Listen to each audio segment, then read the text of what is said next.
Okay, hi uli sa inyong lahat. Ah, Marami na tayong napag-usapan, ano? Ang isang gusto ko lang pag-usapan ngayon ay itong mga nagkabisto-bistuhan o nabulgar-bulgar na mga tinatagong korap pala, lalo na nasa Senado. Akala natin o akala ninyo ay sila ay safe na, tinatawag na safe, ay hindi pala. Tapos, tatawa lang ako dahil bulgar dito, bulgar doon, sabog dito, sabog doon. Ang saya-saya, no? At naglabasan. At akala mo ay sila ay matino. Akala mo ay sila ay malinis.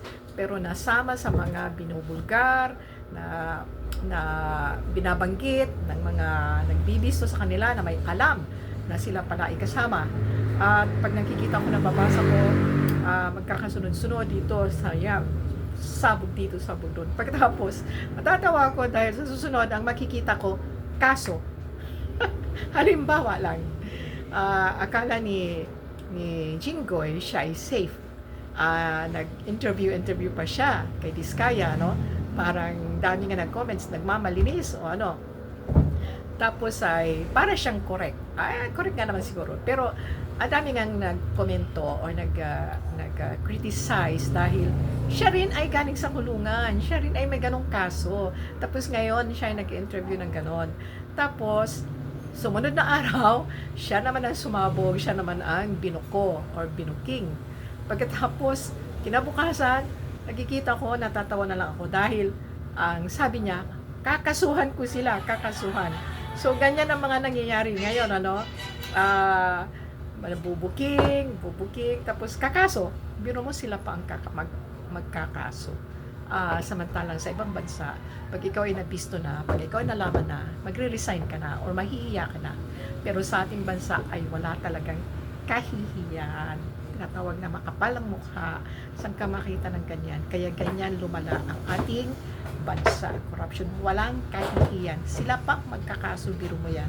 Samantalang siya ay nakalabas ng kulungan dahil lang kay Duterte. Inabsuelto. Pero kung tutusin, hindi pa dapat yun. Maraming pinalabas ng kulungan si Duterte na hindi dapat. Tapos ngayon, biro mo, nakatakbo pa sa Senado, naging senador pa. Tapos ngayon, ayan, hindi rin siya nakakatakas kasi siya ay nasama ngayon sa sinasabi na sangkot at tumanggap ng pera din. So, ayan, kaya nakakatawa, kaya biniblog natin para malaman ng mga tao. Kaya, ay nako, siguro talaga nga siguro hindi pa oras na mapabago ang Pilipinas dahil ito ang mga politisyan natin ay hindi nahihiya. Pero ito ang maganda. Sana magkakaroon ng rally bukas yun, ano? Magkaisa, laban ang mga mahihirap sa kurap.